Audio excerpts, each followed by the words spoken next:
A graça e a paz. Lâmpada para os meus pés é a tua palavra e luz para os meus caminhos. Salmo 119, 105. Eu estou aqui hoje para falar um pouco sobre o livro de Gênesis, o livro da revelação. Como você já sabe, quem escreveu Gênesis foi Moisés. Aqui, ele mesmo conta a história dos seus descendentes. Gênesis é o livro da revelação, a origem de tudo, a explicação de todas as coisas. Deus, ele usou Moisés para nos ensinar sobre a vida neste livro. Em cada capítulo, em cada versículo, Deus parece querer falar conosco através de suas escrituras. Tem uma frase que foi muito falada durante as aulas que dizia assim: Deus criou, Satanás corrompeu, o homem caiu e Javé prometeu salvar. Consegue perceber que nessa frase já temos uma analogia com a nossa vida? Quando diz Deus criou, fala de que Deus nos deu a vida, fala da criação. A primeira, se não a mais importante revelação da Bíblia está no primeiro versículo de Gênesis, onde Deus ele se apresenta como o grande Criador, o arquiteto de tudo. Ainda no capítulo 1, Deus já nos revela os seus propósitos para o homem.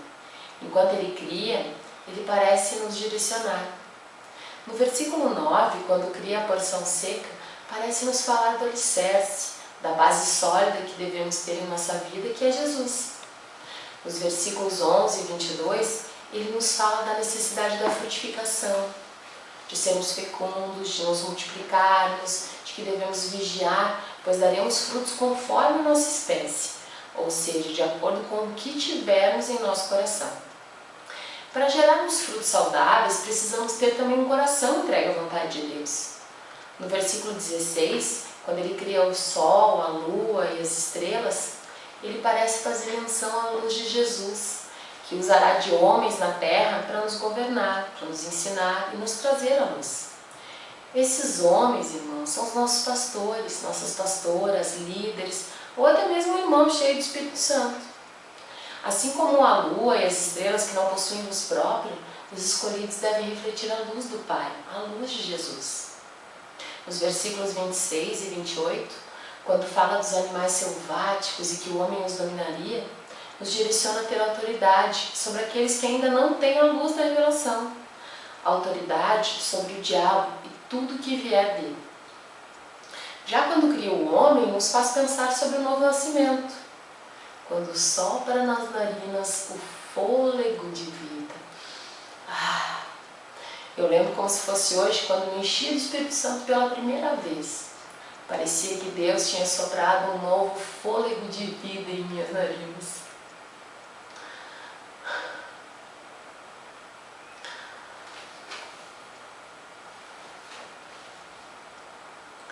Quando cria o homem e a mulher, nos fala de um propósito maior. Ele nos fala de relacionamento. Ele não está falando de casamento, de relações conjugais ou da relação que Adão e Eva deveriam ter um com o outro, mas do relacionamento que ele queria ter com eles.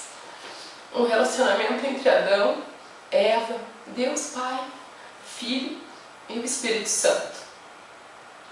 A partir daí, passamos para outra fase. Satanás corrompeu. Quando Satanás distorce a ordem dada por Deus, ele quer confundir Eva.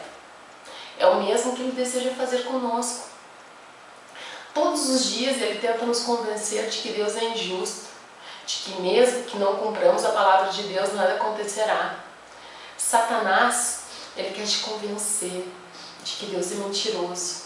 Ele insinua para Eva que Deus mentiu e de que na verdade ele só estaria tentando evitar que eles pudessem ser iguais a Deus, ter todo o seu conhecimento. E não para por aí. Quando Caim e Abel fazem suas ofertas ao Senhor e o Senhor não se agrada das ofertas de Caim, Satanás também age na vida de Caim. Caim se deixa atrair pelo orgulho, pela necessidade da glória. Temos aí o relato do primeiro homicídio. Caim pecou e Deus amaldiçoou. e toda uma geração foi marcada pelo pecado. Essa necessidade de honra e glória tem destruído os homens ao longo de toda a existência. Em Babel, um povo decide edificar uma torre tão alta que alcançasse até os céus. Vemos aí uma vontade de supremacia, de chegar aos céus, novamente lá como Eva, de se parecer com Deus. Uma ambição desmedida.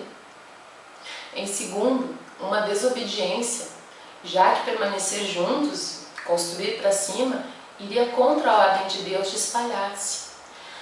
Lá em Gênesis 9:1, nós podemos ver que Deus diz assim: abençoou Deus a Noé e a seus filhos, e lhes disse: sede fecundos, multiplicai-vos e enchei a terra. Essa é a ordem de Deus. Irmãos, o desejo de glória, o orgulho, a inveja tem movido o mundo. O diabo tem corrompido o homem por gerações. Tem colocado o engano e a mentira em nossas mentes. Muitos de nós, durante muito tempo, éramos alunos na escola de Satanás. Lá aprendemos a mentir, a enganar, a ser orgulhosos, a querer a fama, a glória. Precisamos buscar a glória de Deus, o poder de Deus, não o nosso. Mas que sejamos como as estrelas, que possamos refletir essa glória e este poder vindo de Deus. Como? Através da obediência e da fé. Só assim, alguns homens foram levantados por Deus para nos mostrar que é possível. Esses homens foram levantados para nos revelar a graça, a misericórdia e a fidelidade de Deus. Nós precisamos ter a clareza de que Deus tem uma promessa para nossas vidas. Javé prometeu salvar. Abraão foi um desses homens. Abraão obedeceu a Deus quando ele ordenou que ele saísse de sua terra. E a partir daí Deus promete. Em Gênesis 12:2, nós temos assim: de ti farei uma grande nação, e te abençoarei, e te engrandecerei o nome. Sê tu uma bênção. E Abraão permanece fiel. Ele nos ensina sobre fidelidade, sobre confiança e sobre fé.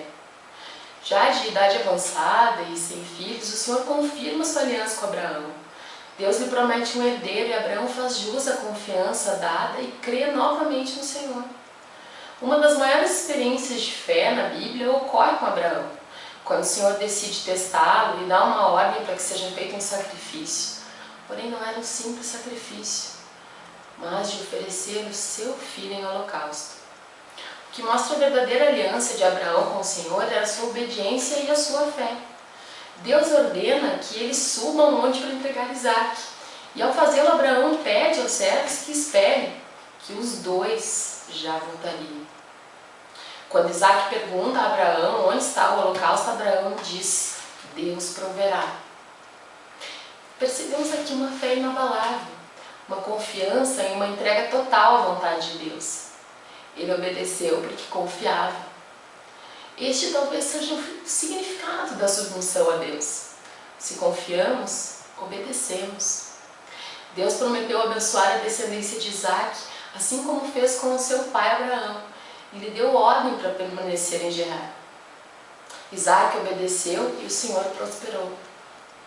O Senhor lhe abençoou tanto que quando os filisteus encheram de terra todos os poços de água que Isaac tinha, Isaac tornou a escavar estes mesmos poços e acharam água de novo. Os pastores de Gerar reclamaram do poço, Isaac procurou outro. Reclamaram de novo e Isaac procurava outro. Quando ele percebeu que ninguém mais reclamou, ele viu que era o poço dado por Deus. Depois de alguns dias, seus servos voltam com a notícia de que havia água naquele poço. Mas isso porque ele, assim como seu pai, também acreditou, também confiou, também descansou no Senhor. E assim foi com Jacó. Deus falou com Jacó no sonho, prometeu dar-lhe a terra e abençoou sua descendência. Neste momento, Jacó teve a revelação de edificar a casa de Deus e do dízimo.